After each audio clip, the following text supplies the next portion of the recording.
Well, you're showing thoughtfulness, self-analysis. Задав этот вопрос, вы демонстрируете то, что вы склонны задумываться, анализировать себя. But the part we speak of self-realization and spiritual discovery. Но мы говорим, что речь идет о пути к самоосознанию, о духовном открытии. So we have to recognize that at present we're in a situation, what we conceive of as ourselves is layers of acquired prejudice and tendency. А это означает, что мы признаем тот факт, что то, что мы сейчас признаем за себя, то, что мы сейчас считаем собою, это лишь оболочки, множество слоев, оболочек, накопленных предрассудков, привычек и заблуждений. We're not truly autonomous, independent thinkers. Мы на самом деле не являемся независимыми мыслителями. So we need to overcome these prejudices.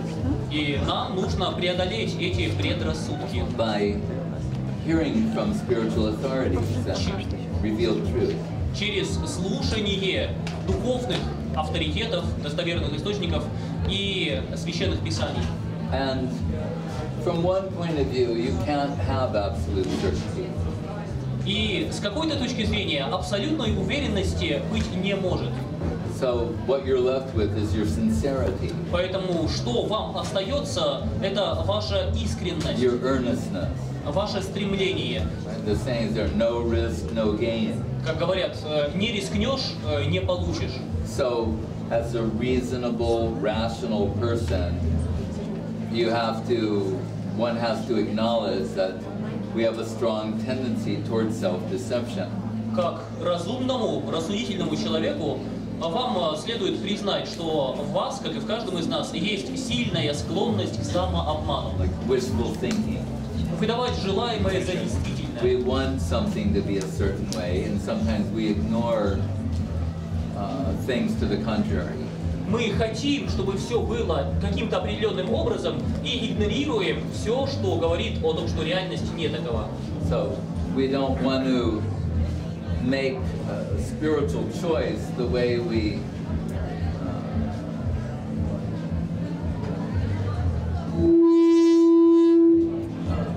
choose fashion. Но мы не хотим выбирать духовный путь так же, как мы выбираем фасон платья, моду. We want it to be something permanent. Мы хотим, чтобы этот выбор был чем-то более постоянным, чем-то более долговечным. So we're advised to approach spiritual authorities. Поэтому нам советуют обратиться к духовным авторитетам. That means those who are recognized interpreters of revealed truth. К духовным достоверным источникам, а это означает те, кто способны надежным, достоверным образом интерпретировать богооткровенную истину. And in the presence of such a personality, the heart will leap up and say yes. И сказано, что в присутствии такой личности, когда мы встречаемся с кем-то таким, наше сердце наконец подскакивает, подпрыгивает и говорит: да, это оно. So our Guru Maharaj would remind us, he would say, if I do not cheat me, then no one can cheat me. Наш Гуру Махарадж напоминает нам: если я сам себя не обману, то никто меня не обманет. So main thing is to be sincere and earnest in your approach. Поэтому главное – это быть искренней в вашем поиске. Krishna says in Bhagavad Gita,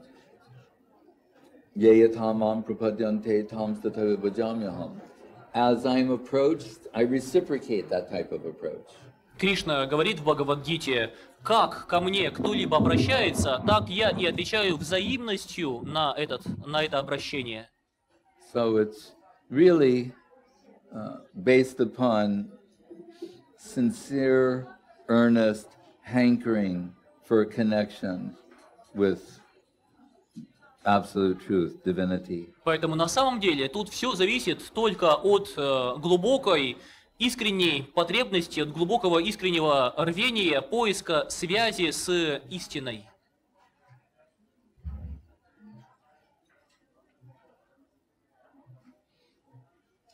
All right? Okay. Thank you. Can I ask more Sure, questions? of course. Конечно. У меня вопрос, касающийся кармы. My question is about karma. Даже два вопроса. Even two questions. Стоит ли нам знать нашу Should карму? we know our karma? Когда наша Because жизнь идет, when our life плохо, либо is going in a bad way, какие-то идут вещи, в общем, ты хочешь одно, но это не or получается. you want to get something but you don't get it, Карма, видно, этому because мешает. maybe karma prevents that from happening.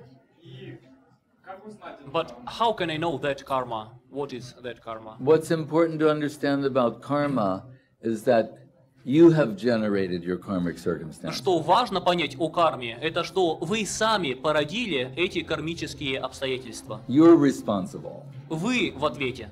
Right? It's not that you're being unfairly forced into a situation. Это не то, что вас несправедливо принуждают быть в каких-то обстоятельствах. The principle is for every action, there's an equal and opposite reaction. Но принцип таков, что каждое действие влечет равное противодействие. So you're now surrounded by the reactions of former acts. И поэтому ныне вас окружают противодействия, которые явились откликом на ваши прошлые действия. Sometimes Guru Maharaj would call it the land of loan and debt.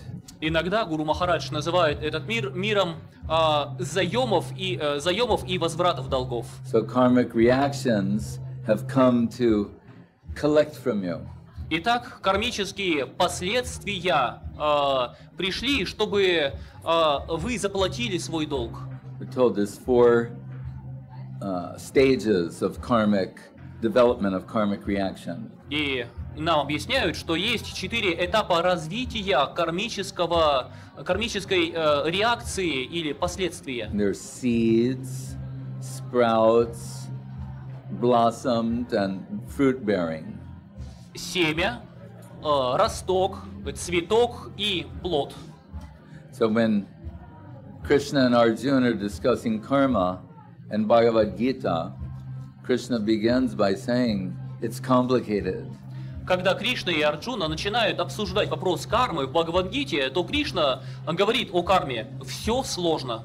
Because in the midst of being surrounded by karmic reactions, you're also making real-time decisions that will bring future reactions.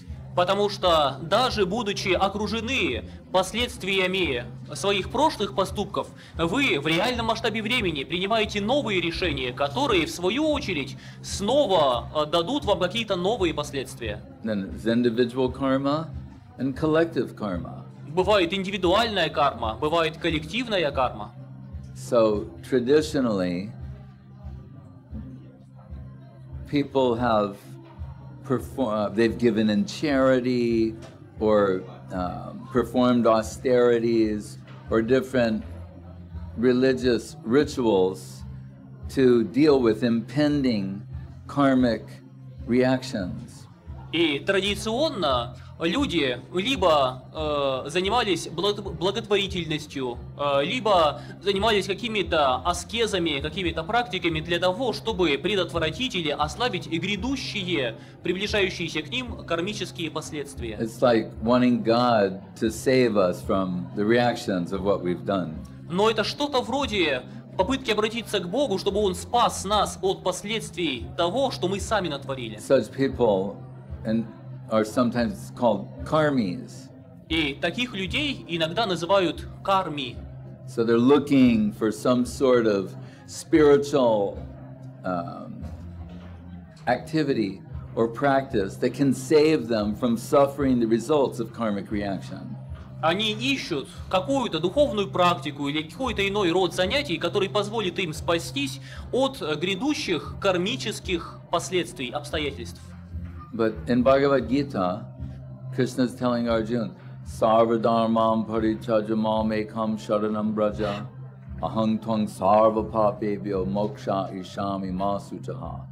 Just surrender to me and I'll absorb all those karmic reactions. Но в Бхагавад-гите Кришна говорит: просто предайся мне, вручи себя мне, и я поглощу, приму на себя все эти последствия, кармические последствия. Like a fire, you can burn anything in a fire, it doesn't pollute the fire.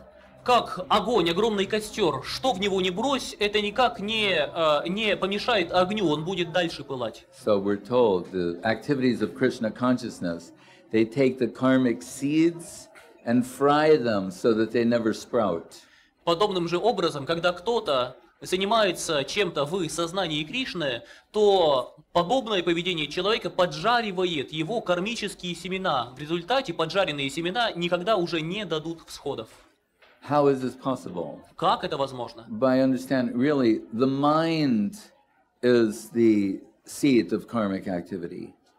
Нужно понять, что ум является средоточием, центром всей кармической There's деятельности. literally whatever an action is, and then there's the motive, why we did what we did. Есть буквально поступок, действие, совершенное нами, а есть мотивация, причина, почему мы сделали то, что сделали. Just like in a court of law, when they're trying to establish culpability, they need to look to the motive. Так же, как в суде, для того, чтобы определить, виновен обвиняемый или не виновен, они определяют его мотив. And that's how they determine innocence or guilt. И по мотиву уже выносят суждение, виновен или не виновен. So the only way really to get out of this cycle of action and reaction and impending karmic suffering is to move away from the conceiving of oneself as an exploiter or consumer and reconceiving oneself along the lines of a dedicating unit. Поэтому единственный способ полностью спастись от грядущих кармических последствий – это перестать воспринимать себя как единицу эксплуатации, как того, кто эксплуатирует окружающее или окружающих, а как единицу самоотдачи, самопожертвования. Like the Ukrainian hackers. Как украинские хакеры. Some of them, they go, the companies or the government say, come and work for us, then it's okay. Иногда различные большие корпорации или правительственные учреждения предлагают хакерам сделку: работай на нас, делай то же самое, но работай на нас, тогда можно. What the day before was illegal, now is okay. То, что вчера ты делал, было незаконно, а сегодня то же самое уже нормально. Because they're working for the central government. Потому что теперь они уже работают на центральное правительство. So we can reconfigure ourselves, restructure our lives in service to the central, the absolute center. Итак, мы можем изменить себя, переструктурировать свою жизнь, перестроить свою жизнь так, чтобы центром нашего существования стал абсолютный центр. Then instead of karma being binding, it's liberating. И тогда карма не будет связывать нас, но будет освобождать.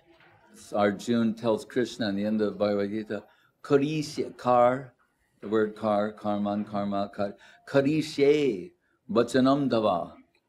After he hears what Krishna, the case Krishna makes, Arjuna says, I'm now ready to do what you say. Как в конце Бхагавад-гиты, выслушав все наставления Кришны, Арджуна говорит ему «каришье», вачанам тава.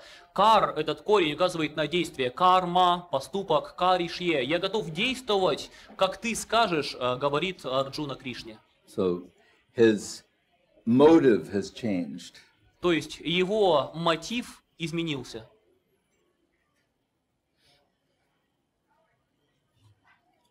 Sometimes, well, it would be hard to there's an English saying, aphorism, maybe there's some Russian equivalent. a bad workman quarrels with his tools. Есть такая пословица, она есть и в английском, и в русском языке. Плохому работнику инструменты мешают. But that word tools there, and Guru Maharaj would joke and say, a bad workman quarrels with his stools. Но наш учитель Шрила Гуру Махарадж иногда, обыгрывая эту пословицу, говорил, плохой работник винит в проблемах свои экскременты. And it's kind of like a Bengali joke.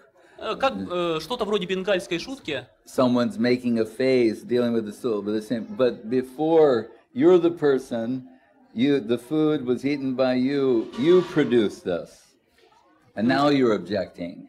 Это шутка, в которой говорят, что да, тебе не нравятся твои экскременты, то, что вышло из тебя, но когда это же самое было пару часов назад, едой, которую ты поглощал, тебе то же самое очень нравилось.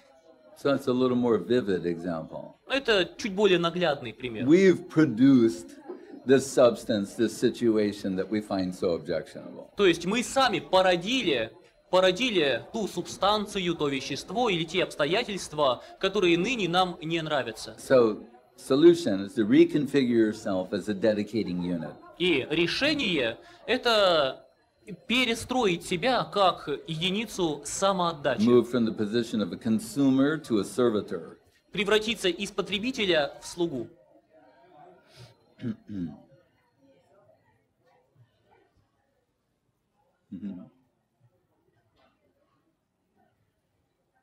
Yes. Как найти свою собственную цель, чтобы не идти чужими жизнями, целями, а как найти именно свое? How can I find my own goal, not to follow other people's goal, other people's life, but something that is my own? Well, first you have to locate yourself. Прежде всего, вы должны найти себя. How much of you, as the way you are at present, is the product of the thoughts of others? Сколько вас такой, какой вы являетесь в настоящее время, является производной или продуктом мыслей других. We will be surprised if we can really candidly,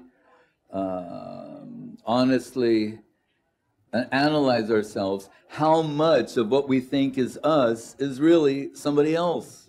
И мы будем удивлены, если сумеем искренне и честно проанализировать себя и увидеть, до сколь большой степени то, что мы привыкли считать собою, на самом деле является произведением других. In other words, you're born into a particular socio-economic, national, religious circumstance. Иными словами, вы родились в определенных общественных, экономических, религиозных, политических обстоятельствах. Like there is this peculiar human tendency to think of the place where one was born and lived as worshipable. Есть такая примечательная особенность человека считать то место, где он родился, достойным поклонения, достойным почтения. National identity. Национальное «я». But we see national identity even comes and goes. Но мы можем увидеть, что национальная принадлежность приходит и уходит. What if you were born 40 years ago? Что если бы вы родились не сейчас, а 40 лет назад? What would have been your national identity?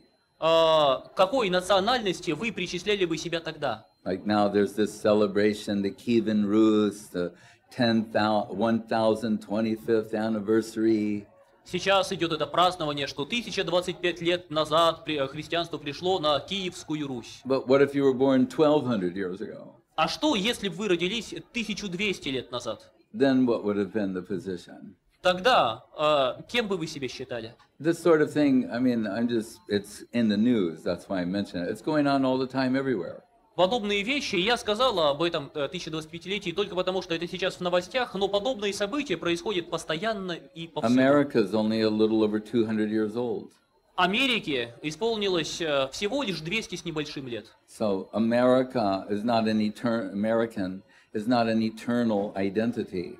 Поэтому американец – это не вечное «я». There are not American souls and Ukrainian souls. Не бывает американских душ и украинских душ. Like they're trying to say, the soul of the Russian people and the Ukrainian people is one. You know. Как иногда говорят, что в душе душа русского народа и украинского народа едина, души одинаковы. Everyone knows that's not true. Все знают, что это не так. So, but we could say, but spiritually, we're one. Но духовно мы едины. Whether we're Ukrainian, Russian, American, Indian, whatever, that there's some spiritual unity that's worth noting. Украинцы ли вы, или американцы, или русские, или китайцы, или кто угодно, духовное «я» одно и то же, духовно мы все едины. But when Americans made their Declaration of Independence and their Constitution and all that, there's this phrase that's famous where they say, all men are created equal. В Америке, когда писалась Декларация независимости, принималась Конституция, то была использована эта знаменитая формулировка. Дословно, там использовано слово «man», поэтому дословно это звучит так: «Все мужчины сотворены равными». This is supposed to be product of enlightenment thinking. И предполагается, что эта фраза – это продукт эпохи просвещения. All men are created equal. What about women? Все мужчины сотворены равными. А как же женщины? What about minorities? А как же меньшинства? There are many things they didn't factor in expressing and creating this expression. Многого они не учли в этом выражении. So I like to re-express it in the 21st century context as all beings are eternally unique. Поэтому я хотел бы перефразировать эту мысль в контексте современном, в 21 веке, следующим образом. Все существа вечно уникальны.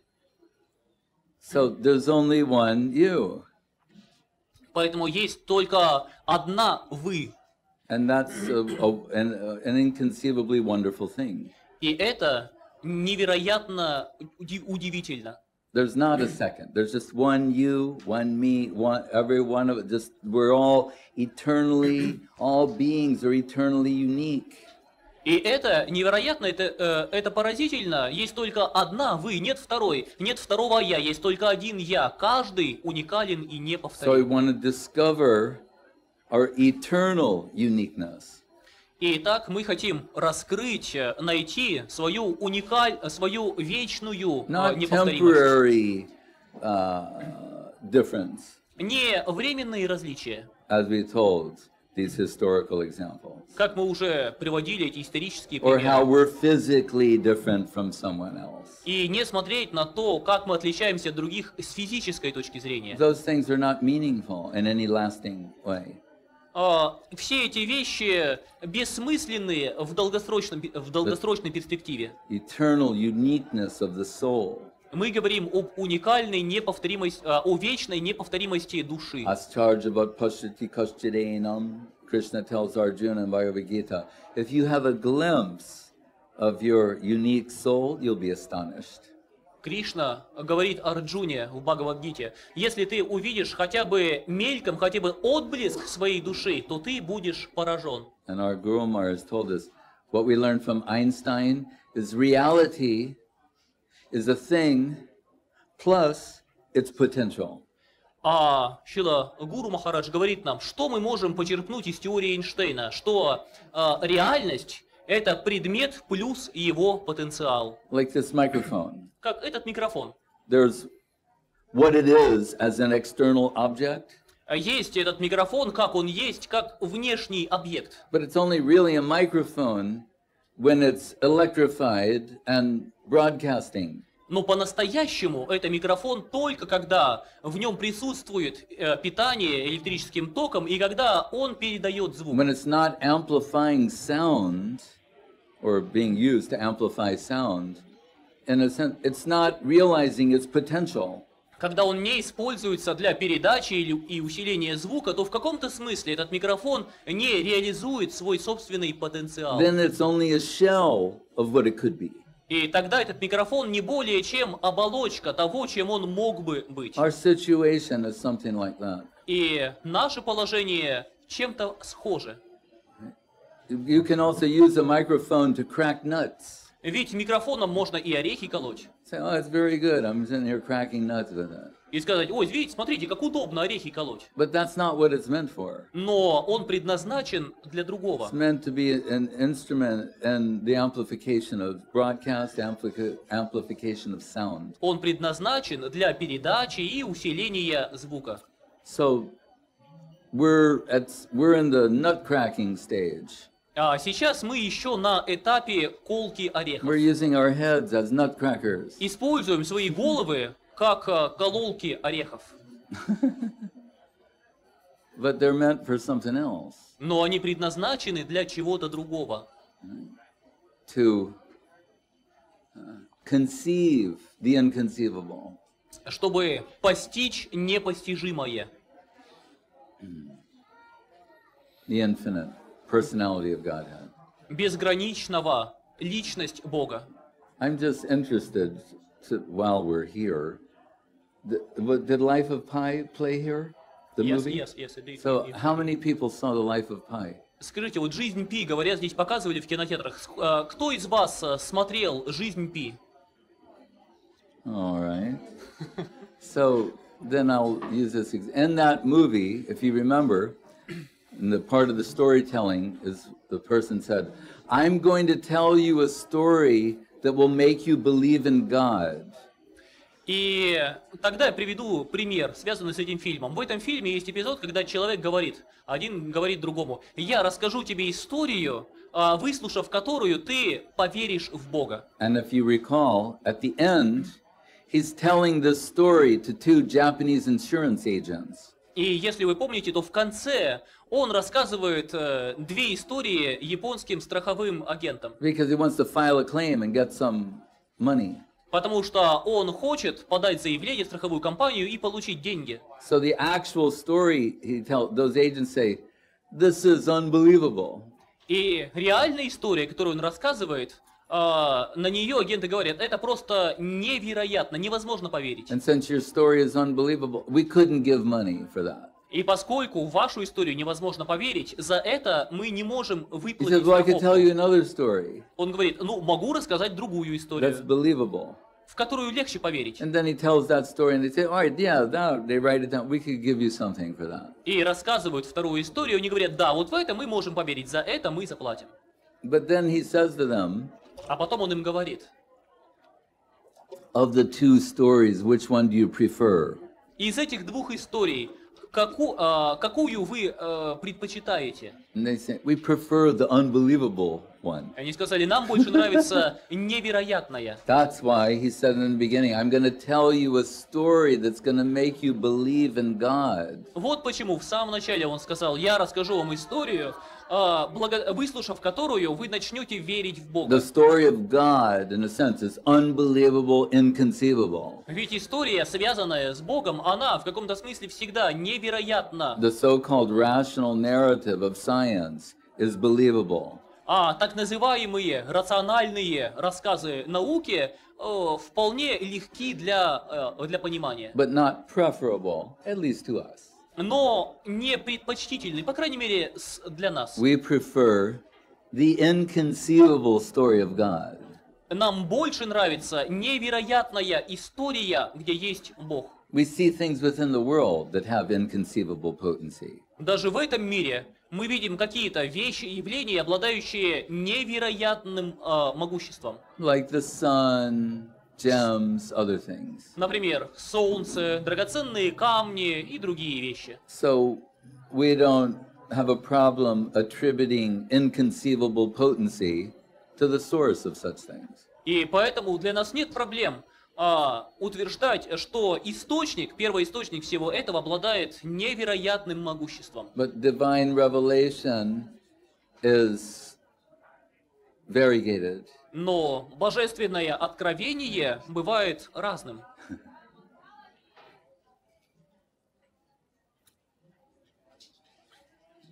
People are perceiving differently simultaneously. Люди одновременно одно и то же видят по-разному. It's like it's gonna be a late sunset tonight. как сегодня вечером наступит время, когда будет поздний глубокий закат. But if we had like a Skype conference call to people in different parts of the world, simultaneously, someone, we could say, what do you see? Describe what you see. Someone could say, I see a beautiful sunrise. И если бы в это время мы устроили скайп-конференцию с несколькими участниками, находящимися в разных уголках мира, и попросили их описать, что они видят, кто-то мог бы в это же самое время, когда у нас закат, сказать, я вижу прекрасный рассвет. Simultaneously, someone in another location would say, oh, I'm seeing the most beautiful sunset. А кто-то, живущий в другом месте, скажет, а у нас красивый закат. Another person said, oh, the blazing noon sun is overhead. А кто-то скажет, а у нас пылающее солнце прямо над головой, полдень. Someone else saying, it's pitch black, it's totally dark here. А кто-то скажет, чернота непроглядная, полная, глубокая ночь. Which one is saying something truthful? Кто из них говорит правду? All of them. Все. Even though the expressed truth apparently contradicts what someone else is saying. Даже хотя выражение истины каждому из них противоречит тому, как выражают истину другие. Depends upon perspective. Это зависит от точки зрения. Right. So if such things are possible with a mundane object like the sun, then what to speak of God, divinity, the infinite? И если такое возможно даже с материальным объектом, таким как Солнце, то что уж тогда говорить о Боге?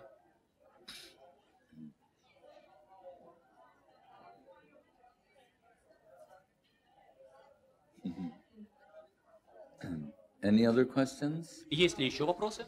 Yes.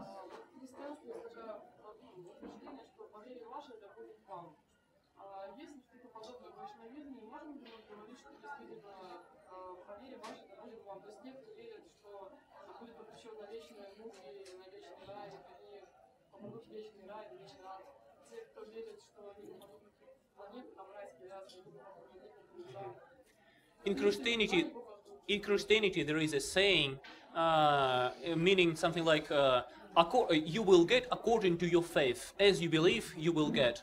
So is there any parallel saying in Vaishnavism? And can we say that it is true in the sense that if someone believes in eternal hell, he will get what? Eternal heaven, he will get that. Eternal heavenly planets, he will get those, etc. Well, that's a general saying, and then there's some specific,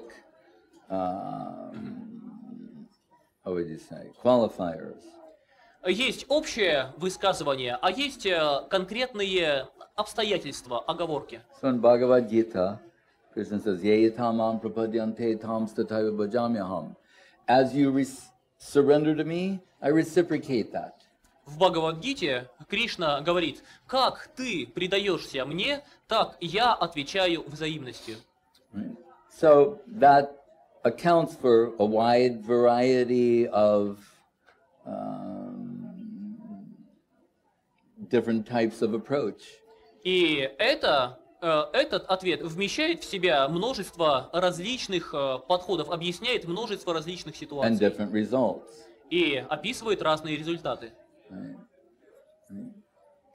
We were discussing earlier the concept of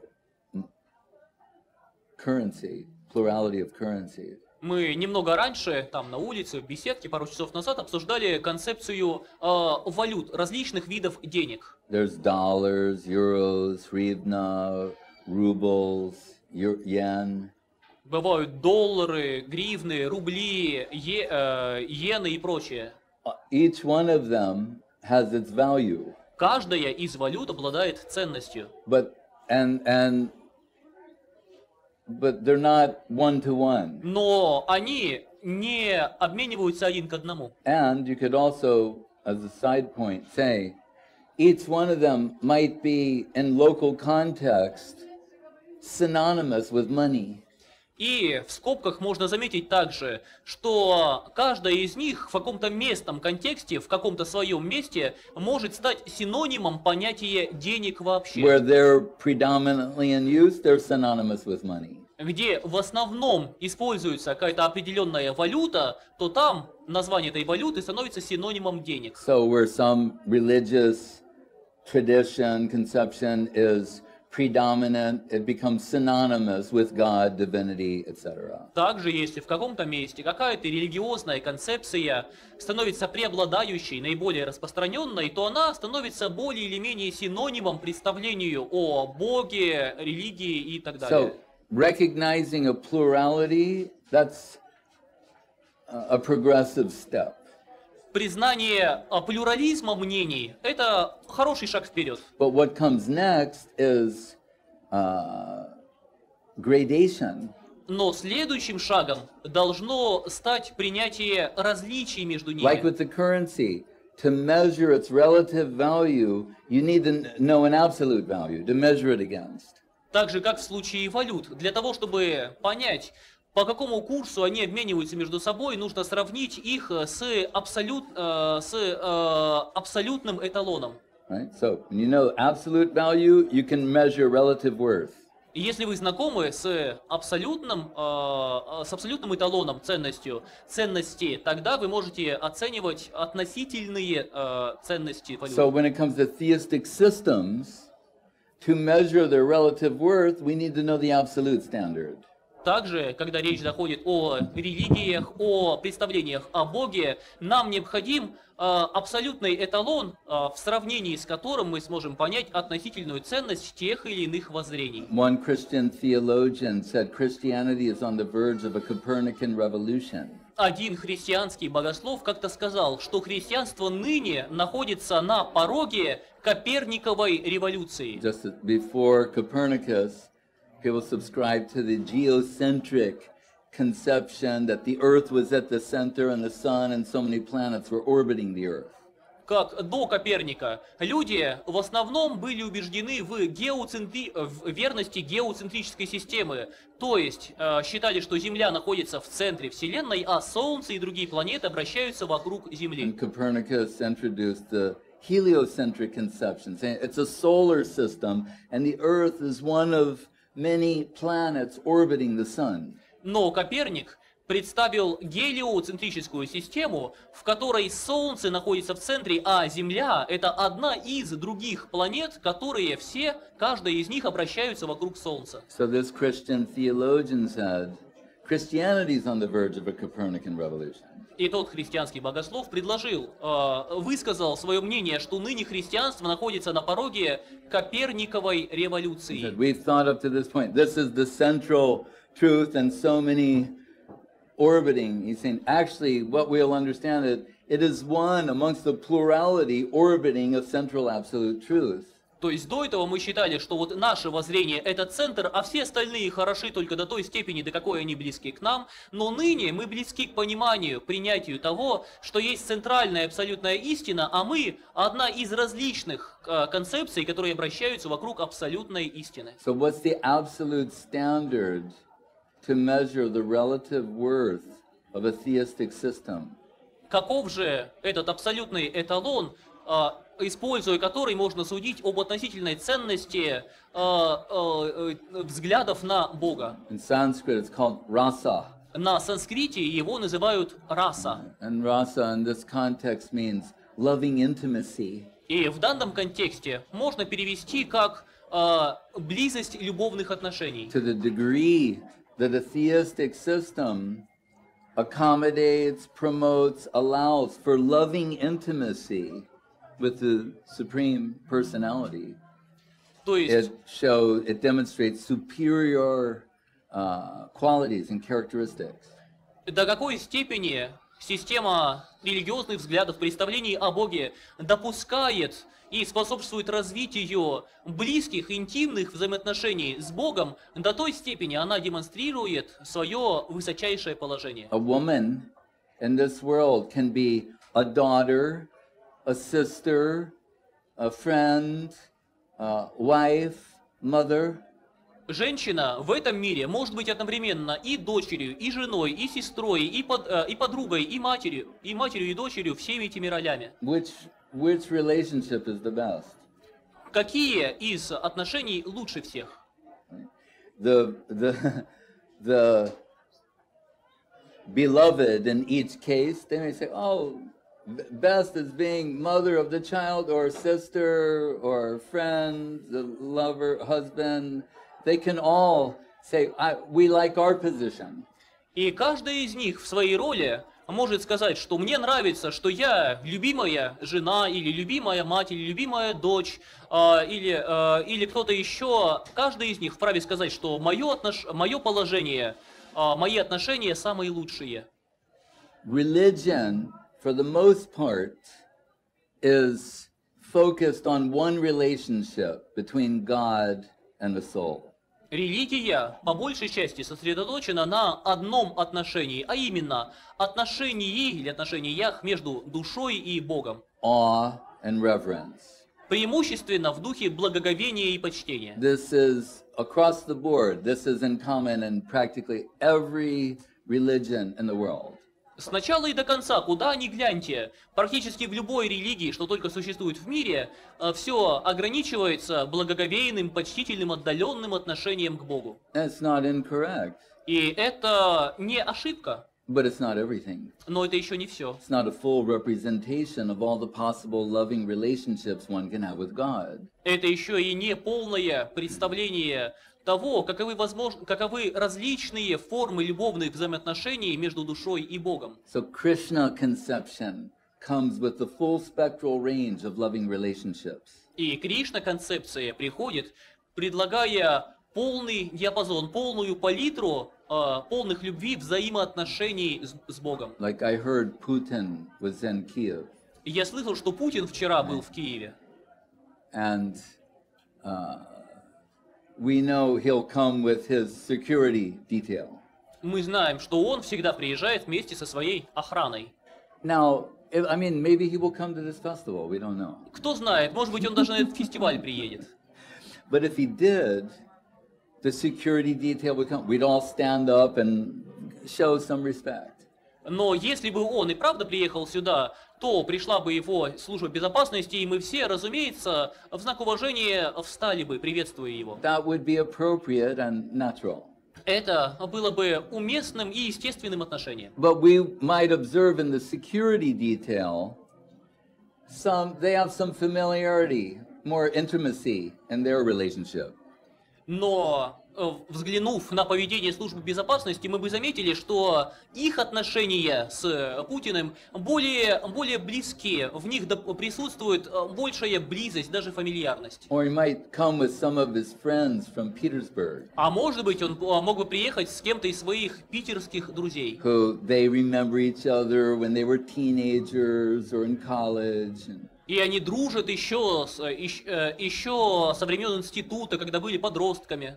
And there would be increased intimacy. И между ними была бы еще большая близость отношений. Among the friends. Между друзьями. And what might be appropriate for them might be inappropriate from someone in a lower position. И то, что уместно для друга, может быть неуместно для того, кто занимает более низкое положение. So the friends can joke. Друзья могут подшучивать. About past times. Напоминать о прошлых временах. And it's a source of delight. It's not offensive. И это не обижает его, это радует. So then, yes, used to have a wife. Ну, у него, я хотел сказать, есть жена, была жена. Don't worry, he'll get another one soon. Не волнуйтесь, скоро новая будет. So then you have the wife relationship. И так есть отношения между мужем и женой. And then, of course, mother. И, конечно же, есть мама. The mother of a prime minister, president, whoever, the mother can come in, grab him by the ear and say, listen to your mother. И кем бы ни был сын, мать всегда может прийти к нему, даже если он президент, премьер-министр или кто угодно, и взять его за ухо и сказать: так, сынок, послушай. And you have to listen to your mother. И вам придется выслушать свою маму. Not because it's the law. Не потому, что закон велит. It's written in a book somewhere that you have.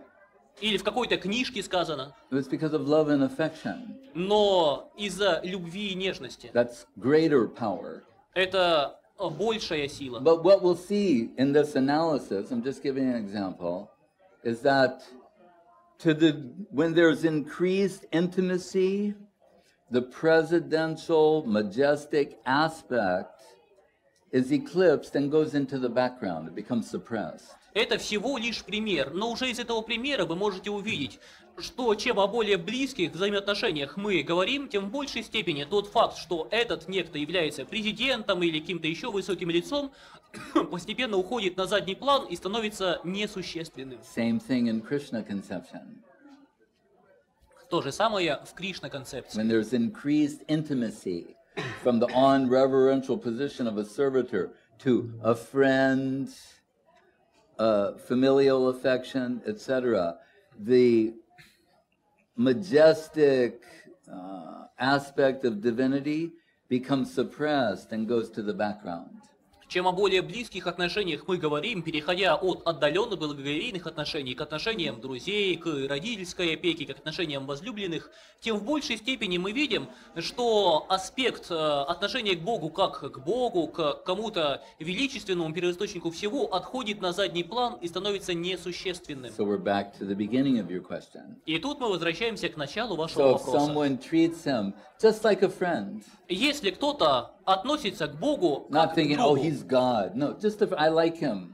не говорит о нем, о, он Господь, а просто он друг, он мне нравится, He'll deal with them with friendly, loving affection. то Господь ответит ему дружеской любовью. We have a center in Milano, Italy, near a place called Como.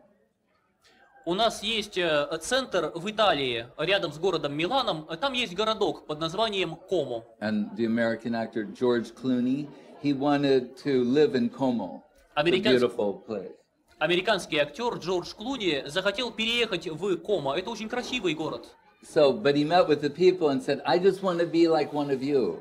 И приехав туда, он встретился с людьми там и сказал: я хочу жить как один из I вас. don't want to be treated like a big Hollywood movie star. I just want to be one of the citizens of Como. Я не хочу, чтобы ко мне относились как к большой звезде из Голливуда. Я хочу быть одним простым рядовым жителем Комо. They naturally agreed. Они, разумеется, And согласились. his happiness was to get free from all of the adoration of Hollywood. А для него счастье – это избавиться от всего этого благоговейного отношения как к голливудской And звезде. move freely like an ordinary person. И жить свободно, как простой человек. So part of the beauty of Krishna conception is the infinite moving amongst the finite as if he's one of them. И один из аспектов красоты Кришна-концепции – это что безграничный Господь живет среди ограниченных живых существ, как будто бы один из He них. says, if my beloved is chastising me, I find that so sweet, I can't concentrate on the Vedic hymns of adoration. Он говорит: если моя возлюбленная ругается на меня, то мне кажется это настолько мило, что, слушая это, я забываю слушать даже благоговейные гимны Вед. So generally we're focused on what God can do for us, Обычно нас интересует, что Бог может сделать для whether it's нас. becoming free from karmic reactions or other things. Хотим ли мы свободы от кармических последствий или чего-то еще. But the hallmark of devotion and Krishna consciousness is the devotee doing something for God, for Krishna. Но отличительная черта преданности в сознании Кришны – это желание преданного сделать что-то, чтобы Кришна был счастлив. That's love and affection, Вот это любовь и нежность. and devotion is seen where the infinite comes under the control of the finite. И мы узнаем преданность по такому признаку, когда безграничный становится подчинен ограниченному. Just like our military example, some general, maybe he's got his finger on the nuclear button. Как, если привести военный пример, может быть какой-то большой генерал, и его палец может лежать на ядерной кнопке. He can destroy a country and all the people in it. Он мог бы уничтожить целую страну и всех ее But when обитателей. he goes home, maybe his little daughter comes and grabs him by the finger and pulls him around the house like a puppet. Но когда он приходит домой, там его, быть может, ждет маленькая дочка, которая берет его за тот же самый палец и водит его за собой, как щеночка. Because of love and affection. Он идет за ней, потому что в ней есть любовь и нежность. So it's something like that. Что-то вроде этого. That even a drop of genuine love and affection in the heart of a tiny finite soul is such a valuable thing the Supreme Lord, the Infinite, consents to be controlled by that love. Даже капля подлинной любви и нежности в сердце крохотной души обладает такой силой, что, увидев ее, почувствовав ее, даже безграничный Господь с радостью подчиняется любви этой души.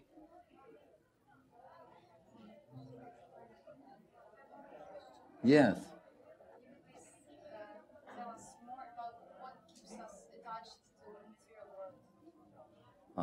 Вопрос. Не могли бы вы рассказать подробнее о том, что нас держит привязанными к материальному миру? As we're repeatedly seduced by the concept that we'll find fulfillment here.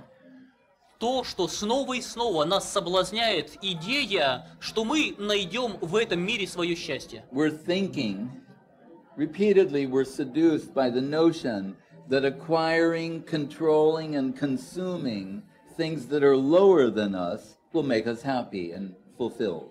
Снова, снова и снова мы становимся жертвой этого соблазна, а именно мысли о том, что накапливая, потребляя, управляя предметами, которые ниже нас по природе своей, мы обретем счастье. And we need to reconfigure ourselves along the lines of understanding, I'll find fulfillment, satisfaction by offering myself in service to something higher than me.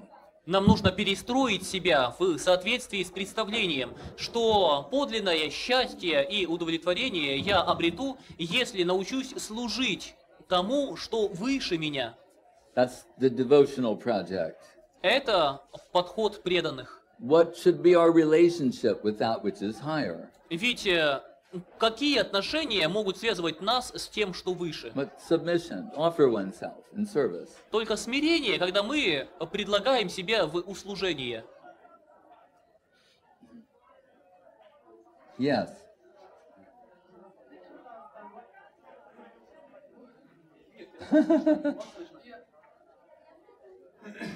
Возможно ли дать родителям для их же блага, чтобы они не знали, что если есть проблемы, они очень сильно переживают и не верят? Is it allowable to lie to parents for their own benefit? For example, if one has some big Definitely, problems. yes. Определенно да. What's the example? If one has some problems and doesn't want to disturb them. Right. Да, Do it верно. all the time. Всегда так поступайте.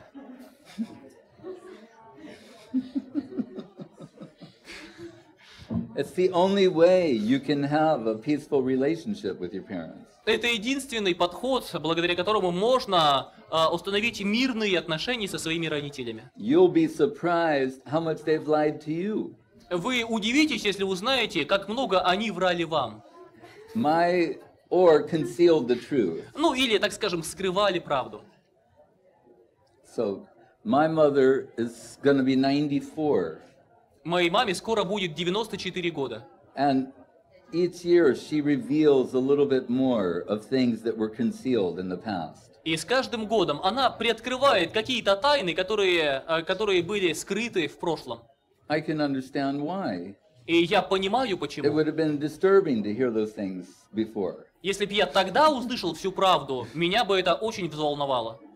And I can understand that it's not necessary to tell her every relative truth about my own life. И я также понимаю, что нет необходимости рассказывать ей все до единой относительные обстоятельства, истины, касающиеся моей жизни. There's a famous blues song by B.B. King, the venerable B.B. King. Есть знаменитая песня, блюз-песня почтенного B.B. Let's Кинга. see if you can translate this. But he says, there ain't no one loves me but my mama, and sometimes I think she could be jiving me too. Means not telling the truth. И там есть такие слова, которые, простите, поэзию, к сожалению, сложно передать поэтично, но смысл таков. Я думаю, что никто меня не любит по-настоящему так, как моя мама, и мне кажется, даже она иногда не говорит всей правды. And my mother doesn't laugh at many things. И моя мама над многими вещами не смеется. But when I told her this once, she started laughing and couldn't look at me. Но когда я однажды процитировал ей эти строки из песни, она начала смеяться и просто не могла остановиться. Does that mean she doesn't love me? No. Означает ли это, что она меня не любит? Нет, Like, конечно. I have a video of a little kid, his mother took, and what he's saying is so shocking. She like put it on video. Said, "Can you say that again?" And he said, "I only like you when you give me cookies." Как есть видео такое, когда мама записала своего ребенка. На видео была настолько потрясена, что просила ее повторить это для камеры. И она говорит, и ребенок честно ей признается: "Я тебя люблю, мама, только потому что ты мне даешь печенье". And he's a child. He doesn't know how to lie yet. Он ребенок, он пока еще не научился врать. So she said, "That's the only time?" And he said, "Yes." И она говорит: "Так ты меня любишь только когда я тебе даю печенье?" И он отвечает: "Да". And he has cookies all over his mouth.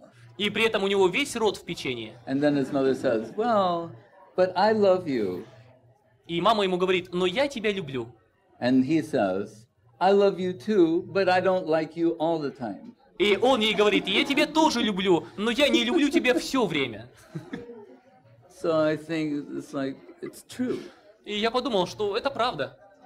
But there's a Vedic saying, says, "Speak the truth and speak it pleasingly." Но есть ведическая пословица, которая гласит: "Говори правду, но говори ее приятно". Don't speak an unpalatable truth. Не говори неприятной правды. Don't tell pretty lies. Не говори приятной лжи. Now, when Guru Maharaj, our Guru Maharaj, he's someone who is like, you could say, honest to a fault. И наш Гуру Махарадж — это человек честный настолько, что, быть может, даже слишком честен. Incapable of lying. Он просто не способен солгать. And he once said that he made a vow, like, from this moment, I will always and only speak the truth. And he said, and the world became like a ball of clay in my hand. И он рассказывает, что однажды он принял для себя обет, пообещал себе, что отныне я всегда во что бы то ни стало буду говорить только правду. И он говорит: когда я принял этот обет, то весь мир для меня превратился в игрушку в моей руке. So if he hears something, it could be in Bhagavad Gita, it could be in the Vedas, the scriptures, he's so honest, he'll say, I had a problem with that. I heard this, what's expressed there, and I had a problem with it, embracing that concept. И он настолько честен, что рассказывает даже, что когда я услышал вот эти слова из Бхагавад-гиты или другого ведического писания, то эти слова я не мог принять поначалу. Мне было очень сложно принять эти слова писаний. Because it said, don't speak an unpalatable truth. И в этом случае ему было тяжело принять эту часть ведического высказывания. Не говори неприятной правды. And he said, I felt just speak the truth no matter what and accept the consequences. Он рассказывал: мне казалось, я был убежден, что правду нужно говорить любой ценой, во что бы то ни стало. But it's revealed truth, it's divine knowledge descending in this world, and it's saying, don't speak an unpalatable truth. Но тут он столкнулся с божественной истиной, которая не зашла из высшего мира, и эта истина говорит ему: не говори неприятной правды. So he just sort of kept that on the shelf for many years, thinking about it from time to time. И он, образно выражаясь, отложил это высказывание на полку, продолжая размышлять над ним на протяжении многих лет. But then Krishna conception fully expressed itself in his heart. И затем Кришна-концепция полностью выразила себя в его сердце. We're told, we hear these Vedic sequence of terms sometimes. Sat Chit Anandam, Satyam Shivam, Sundaram. So the highest conception of the truth is Anandam. Sundaram means love, beauty, charm, sweetness, happiness. Мы часто слышим эти последовательности, эти наборы из трех понятий на санскрите: сат, чит, анандам или сатьям, шивам, сундарам. То есть утверждается, что высочайшая концепция, вершина всего — это анандам, блаженство, или сундарам, красота, очарование, сладость, любовь. Satyam is generally translated as truth. Сатьям обычно переводят как истина. Shivam, auspiciousness. Шивам как благо. Sundaram, beauty. А сундарам красота. But by extension, anandam means love. Но в широком смысле анандам любовь. So he understood through deep meditation that love is the highest expression of truth. Итак, Шрила Гуру Махарадж осознал через долгие размышления, что любовь – это высочайшее проявление истины. It's out of love that a mother names her blind child Padmalochan, lotus eyes. Движимая любовью, мать может назвать своего слепого ребенка Падмалочан, лотоса окий. Objectively speaking, people might say, he's blind. С объективной точки зрения люди вправе сказать, какой лотосоокий, он слепой. But her love and affection is concealing the defects. She's saying, no, he has such beautiful lotus eyes.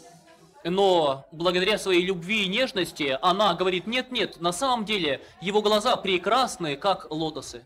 So Guru Maharaj came to the conclusion that mercy is above justice. И так Шрила Гуру Махарадж пришел к заключению, что милость выше Don't справедливости. speak an unpalatable truth. Не говорите неприятной правды. Love can conceal all deficiencies. Любовь может скрыть все изъяны. And Shakespeare, Merchant of Venice, says, the quality of mercy is not strained. It droppeth like the gentle rain from heaven. И Шекспир в «Венецианском купце» писал строки о том, что качество милости таково, что ничто ее не ограничивает. Она снисходит, стекает с высших миров, подобно дождю. If not for the quality and concept of mercy, there's no hope for any of us. Ведь если бы не идея милости, милосердия, то у всех у нас нет надежды.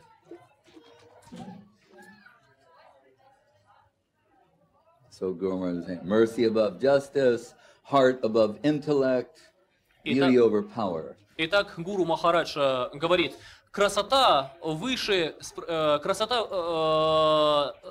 любовь выше справедливости, милосердие выше справедливости, красота выше силы. Somebody here? Yes. Существуют разные виды энергии. Душа — это есть какой-то вид энергии, какой конкретно или какие разные виды, и с какими энергиями работаете вы? There are different kinds of energy. So is the soul some kind of energy? If yes, and of which kind of, or of what kinds? Of what kind of energy are you working with? Yeah, Krishna tells Arjuna in the Bhagavad Gita, there's inferior energy and superior energy. Кришна говорит Арджуне в Бхагавад-гите, что есть низшая энергия и высшая энергия. Saying the material world, the objective world, is inferior energy. И говорит, что материальный мир, объективный мир состоит из низшей энергии. Aparayam itaspanyam prakritim vidime param. But there's a superior energy, which are the jiva, the living being, soul, that's driving the objective world. Но далее он говорит о высшей энергии, которой принадлежит также и душа или джива, которая управляет материальным миром.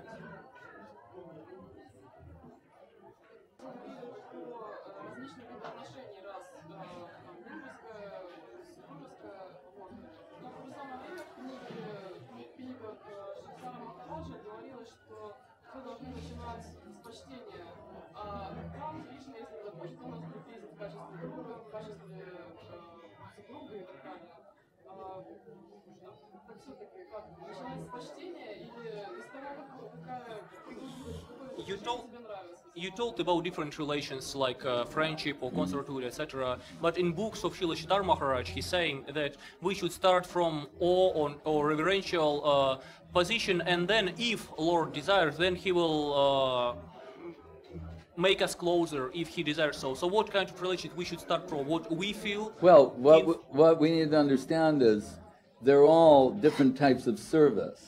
Прежде всего, необходимо понять, что все различные отношения, о которых шла речь, это разные виды служения. And at the basis is what we call dasya rasa, or servitude.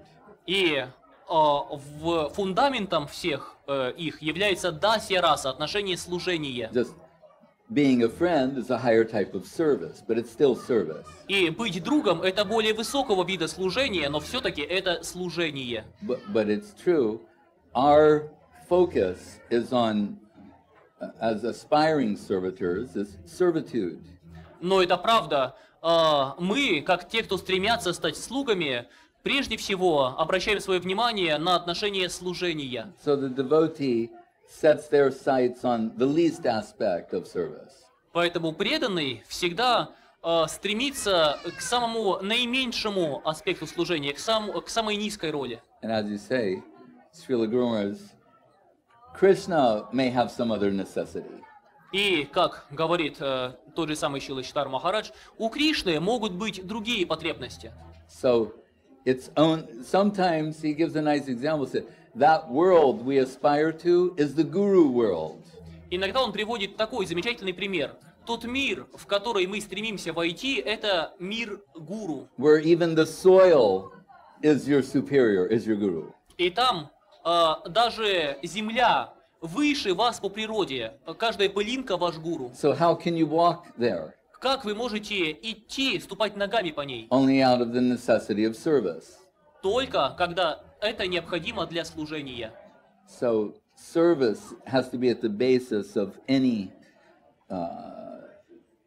genuine, legitimate relationship with Krishna. Поэтому служение должно лежать в основе любых настоящих, подлинных взаимоотношений с Кришной. And when we speak of those things, that we should point, that's in a liberated position. И когда мы говорим об этих вещах, следует также заметить, что речь идет об отношениях, которые возможны в освобожденном состоянии. But we have to at least know that that possibility, that prospect, that potential is there and realizable. Но нам следует хотя бы знать, что подобный потенциал, подобные отношения возможны, мы можем реализовать его. Otherwise, people will falsely conclude the only place where these type of loving sentiments can be expressed is in the mundane world, if there's no spiritual possibility. Иначе, если бы подобные духовные, полные любви взаимоотношения были бы невозможны, то люди пришли бы к ложному заключению, что единственное место, где возможны полные любви, нежности, взаимоотношения, это материальный мир.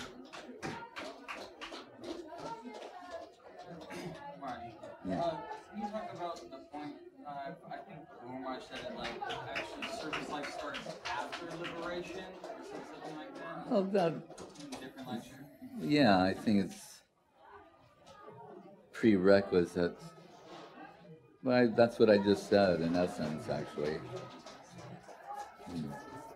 Any other question? Есть ли еще вопрос?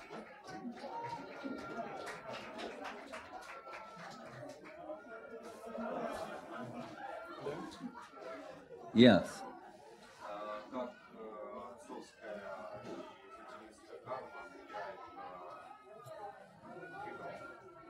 How father's or mother's karma affects the child? Well, if the principle is for every action, there's an equal and opposite reaction, then that can be factored in understanding why a child is born to a particular set of parents. Если каждое действие влечет равное противодействие, то учтем этот фактор и поймем, что есть определенные причины, почему этот ребенок родился именно у этих родителей. So it's not an accident. Это не случайность. In fact, it's a perfect arrangement. На самом деле, все устроено совершенным образом.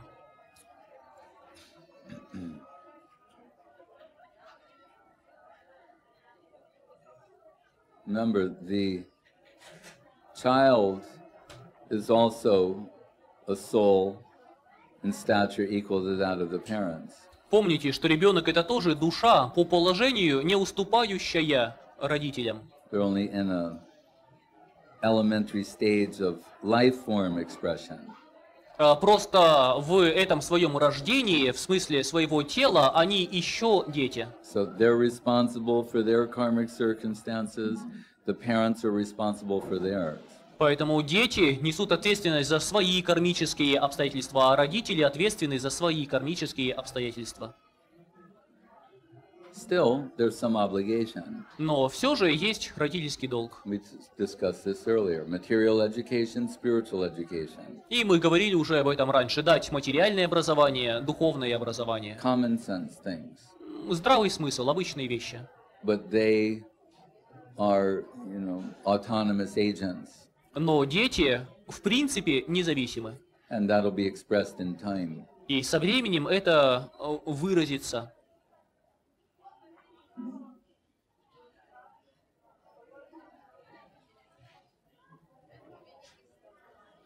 Yes. Yes.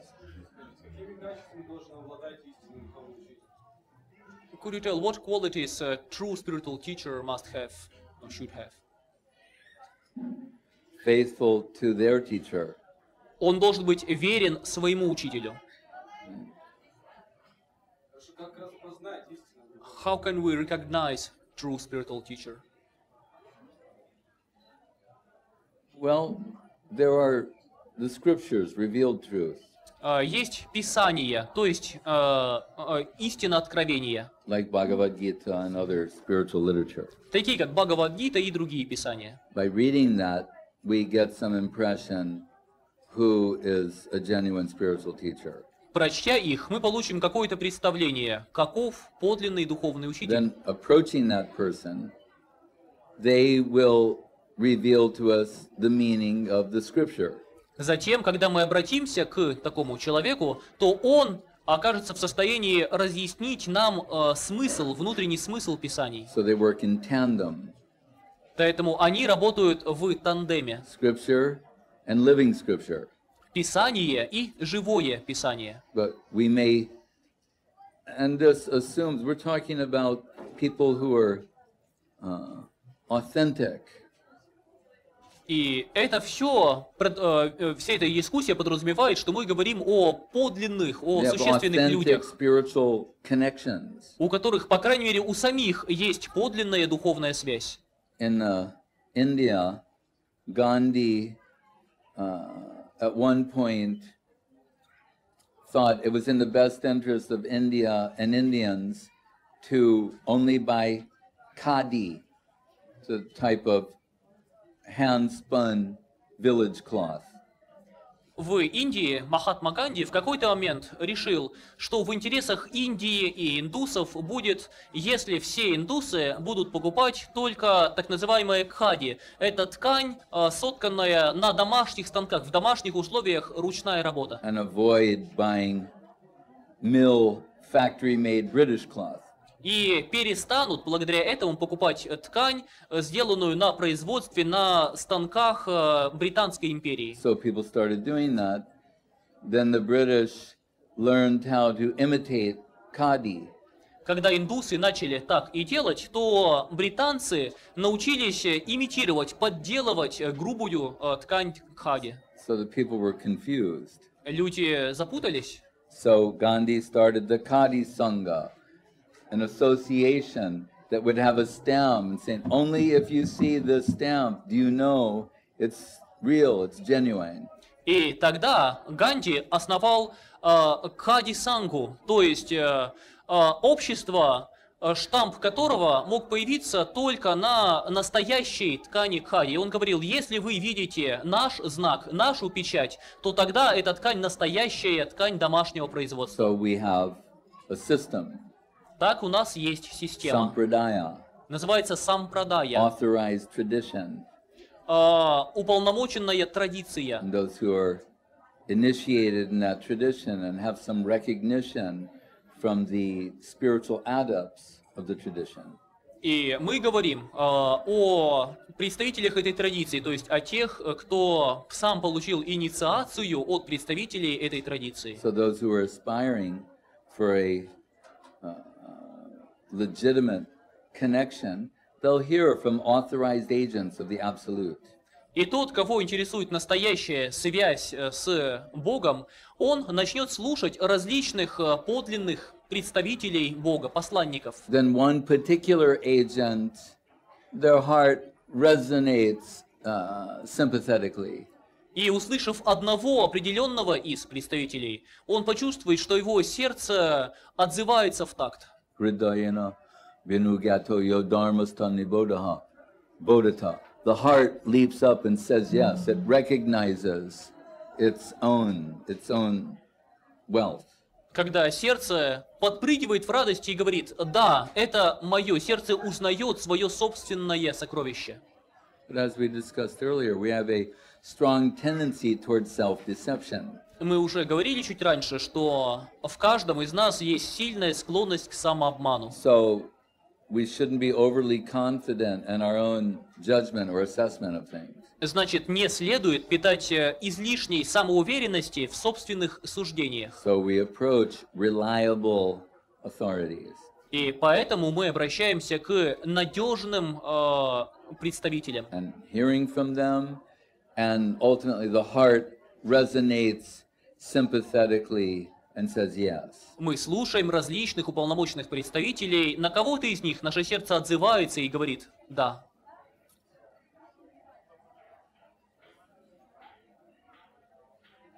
Yes. У меня есть друг, христианин, и не очень любит, конечно, служение Кришны. Вот, и как-то раз он меня спросил, зачем знать вот это все, какого цвета делает Бога, как он выглядит, сколько у него рук, зачем знать какие-то подробности о нем. Что можно было бы ответить на такой вопрос? One, my friend, is a Christian. Obviously, they don't like too much Christian consciousness. Then once he asked me, why do you need to know such details as what color is of God's color, or God's body, or how many arms he have, or what is his details of his life? Why do you need? What would be a good answer to that? Why do people have these expectations on Facebook? А почему люди, когда знакомятся на Фейсбуке, ожидают примерно того же самого? They want to see what somebody looks like, Они what хотят, their likes are, their dislikes, their interests. их интересует, как выглядит человек, с которым они хотят пообщаться, каковы его интересы, что ему не нравится. How can you talk about loving God, but having no idea what God looks like? Как можно говорить о том, чтобы полюбить Бога, если вы не имеете никакого представления о том, как Он выглядит? Usually, the object of our love and affection, we want to know everything about them. Обычно, если у нас появляется объект нашей любви, нежных чувств, то мы хотим знать все, что можно о нем или о ней. In this world, when people fall in love with one another, they want to know every last detail. В этом мире, если человек влюбляется, то он хочет знать все о своем объекте любви. And in fact, if they don't want to know, their position is suspect. И на самом деле, если человек не хочет знать каких-либо подробностей из жизни объекта своей любви, то это вызывает подозрение. So it's a very natural thing. Это очень естественно. It can be unnatural if somebody presses for intimate details. Это может быть неестественно, если кто-то с нажимом спрашивает о деталях интимной жизни. But it's natural. Но в целом такой интерес естественен. If Christians say, man is made in the image and likeness of God. Христиане говорят, человек сотворен по образу и подобию Божьему. Human-like appearance. То есть человекоподобный облик. That's Krishna conception. Это Кришна Not концепция. 4 arms, 10 arms, 1,000 arms. Не 4 руки, 10 руки или 1000 руки. Those are lower forms. Это более низкие формы. When Krishna shows the Virat Rupa to Arjuna in Bhagavad Gita, the universal form, thousands of Arjuna is fearful. Когда Кришна показал Арджуне в Бхагавад-гите свою вират-рупу, вселенскую форму с 1000 рук и прочим, Арджуна испугался. Then four-arm Vishnu form. Потом Кришна показал себя как Вишну, And Arjuna четырехрукого. starts becoming calm. Арджуна начал успокаиваться. But then at last it says Somya Rupam, means his beautiful form. Но, наконец, Арджуна просит, покажи мне свою Саумья-рупам, прекрасный облик, Reality the beautiful. прекрасная реальность. Two-armed, human-like form. Двурукий облик, подобный человеку. And he tells Arjuna, actually, this is the most intimate form of God. И Кришна говорит Арджуне, вот этот мой облик, это самый сокровенный облик Бога. That the great spiritual realized souls are forever eager to have a glimpse of. Великие, освобожденные, мудрые души мечтают увидеть хотя бы мельком этот мой облик. So it's been described, aprakrita lila. The word aprakrita means appears to be mundane, but is not. Это называется апракрита лила. Слово апракрита означает то, что кажется материальным, но не материально. Human-like, but divine. Как бы похож на человека, но Господь. The suppressed majesty of divinity. Скрытое великолепие Бога. Ostentatious displays of Aishwarya, or majestic aspect of divinity, that is a lower concept.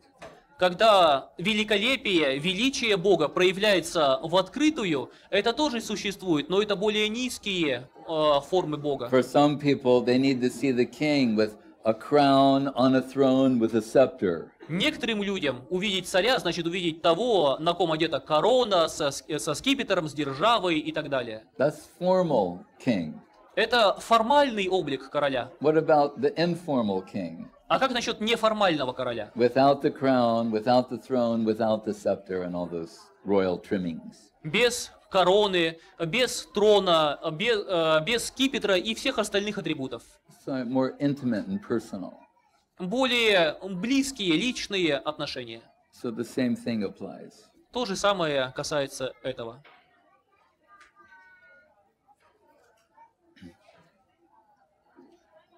Yes.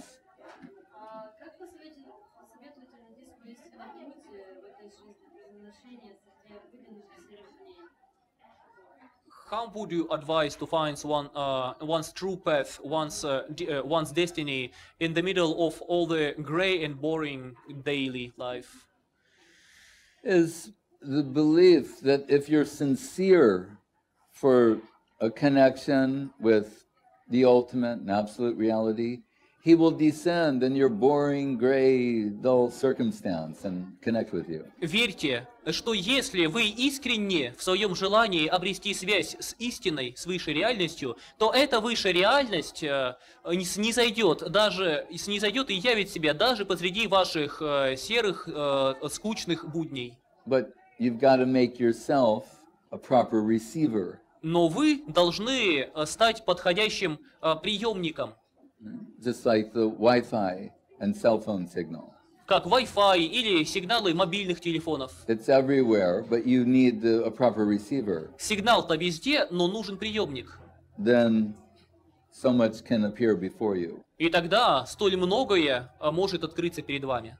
So we're only limited by our prejudices and stereotypes. Нас ограничивают только наши предрассудки, стереотипы. So faith, cast your faith towards the infinite, and then prepare yourself what will come in response. Поэтому вера, направьте свою веру на безграничное и приготовьтесь получить ответ, который придет к вам.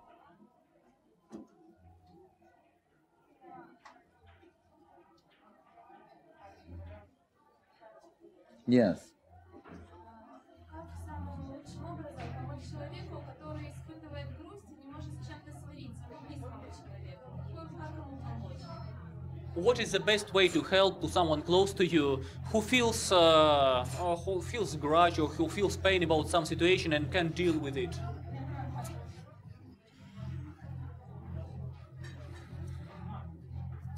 Well, there's temporary relief and permanent relief.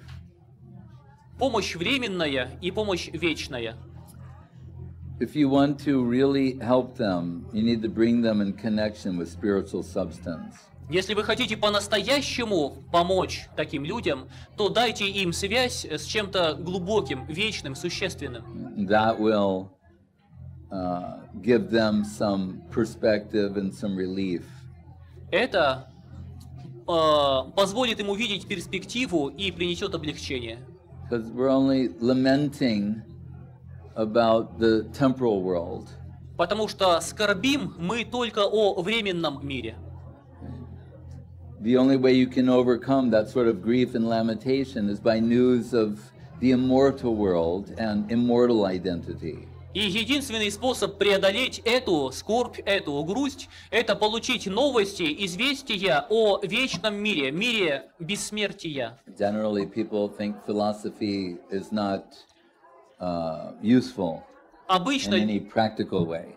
Обычно люди думают, что философия лишена практической ценности. But it comes at these times to help us with our grief. Но именно в такие моменты философия приходит к нам на помощь, чтобы справиться с печалью. So we're told, one who accepts this world as all in all, they'll have to grieve, lament. И тот, кто считает, что этот мир – это все, что есть, то такой человек будет обречен на скорбь и страдания. But one who becomes educated about the prospect of life beyond this world, they'll be unaffected ultimately by what happens here. Но тот, кто получил образование, узнал о перспективе жизни за пределами этого мира, то такого человека любые события этого мира уже не будут затрагивать.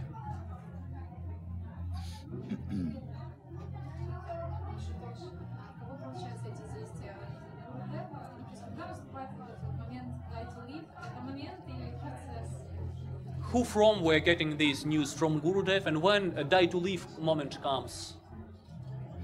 Means revealed truth coming from Krishna through the agents, his agents, Shastra, Guru, Vaishnav.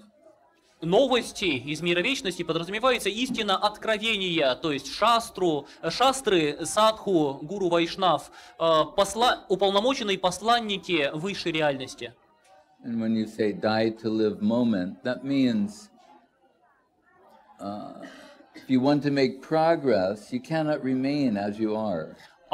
Еще вы спросили о том, что такое, когда наступает момент умереть, чтобы жить. Речь идет о моменте, когда вы начинаете иначе смотреть на себя. The idea of Vedic sacrifice is you offer yourself into the fire of sacrifice and come out anew. Идея ведического жертвоприношения – это что ты себя вручаешь огню жертвоприношения и выходишь из него, рожденный заново. So sometimes Srila Guru Maharaj would say, progress means elimination and a new acceptance. Иногда Шрила Гуру Махарадж говорил, прогресс означает отвержение старого и принятие нового. And like food, hungry, healthy, we ingest what is vital and eliminate what is non-essential. Как пища, необходимая для поддержания жизни, мы впитываем из нее полезные для жизни элементы и отвергаем то, что не полезно. That's a dynamic, vital position. Это динамический процесс жизни. So how often should you be hungry? Тогда вопрос, а как часто я должна чувствовать голод? Every day. Каждый день. So spiritual hunger, earnestness to make progress, to advance. Речь идет о духовном голоде, о рвении двигаться вперед каждый день. Hare Krishna. Yes.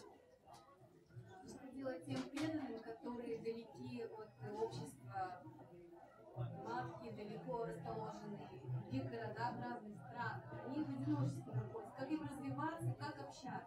What should do devotees who are in situation when they are in remote corners of the world, far away from Mata, etc.? How can they develop? When you're in a situation like that, you need to read more. Когда вы оказываетесь в таком положении, то вам нужно больше читать. Put more emphasis on the scriptures. То есть уделять больше внимания чтению Писаний. Hare Krishna.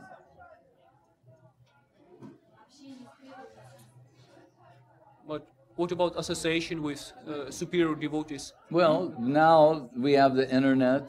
Ну, сейчас перспективы есть благодаря интернету. So even people in remote places, they also have internet. Даже у людей, живущих в далеких уголках, есть интернет. There's so many broadcasts we have У нас есть много каналов, в том числе on живого our various вещания, websites. на разных веб-сайтах. It's a great, it's like digital sadhu sangha. Поэтому это замечательно, что сейчас у нас есть цифровая садху-санга. Hare Krishna.